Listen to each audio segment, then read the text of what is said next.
खाई है। देश की शान अपने बढ़ाएंगे हम, जो मिला है सौभाग्य शिक्षा देने का, खूब मेहनत से सबको पढ़ाएंगे हम। अब तो पीछे कदम ना हटाएंगे हम, अब तो पीछे कदम ना हटाएंगे हम। स्वर्ग अपना विद्यालय बनाएंगे हम, वो कठिन राह ना डगमगाएंगे हम। स्वर्ग अपना विद्यालय बनाएंगे हम, स्वर्ग अपना विद्यालय बनाएंगे हम, स्वर्ग अपना विद्यालय बनाएंगे हम।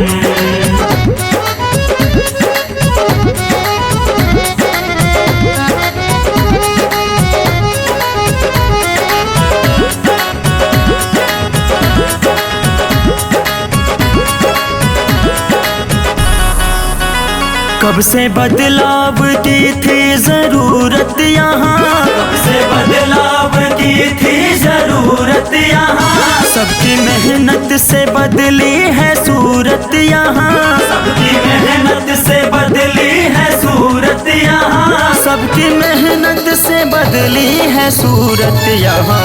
ज्ञान का दीप, ज्ञान का दीप घर घर जलाएंगे हम, ज्ञान का दीप घर घर जलाएंगे हम। स्वर्ग अपना विद्यालय बनाएंगे हम, अपने भारत को साक्षर बनाएंगे हम। स्वर्ग अपना विद्यालय बनाएंगे हम, स्वर्ग अपना विद्यालय बनाएंगे हम, स्वर्ग अपना विद्यालय बनाएंगे हम।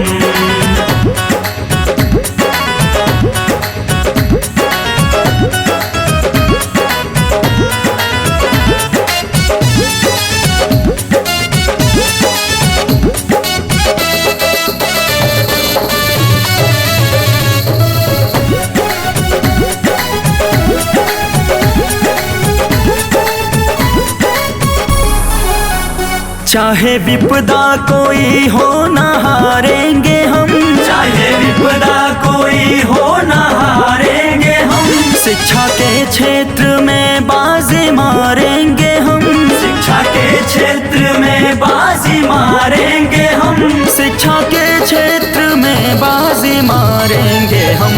प्रेरणा लक्ष्य, प्रेरणा लक्ष्य हासिल कराएंगे हम, प्रेरणा लक्ष्य हासिल कराएंगे हम। स्वर्ग अपना विद्यालय बनाएंगे हम, अपने बच्चों को शिक्षित कराएंगे हम। स्वर्ग अपना विद्यालय बनाएंगे हम, स्वर्ग अपना विद्यालय बनाएंगे हम, स्वर्ग अपना विद्यालय बनाएंगे हम।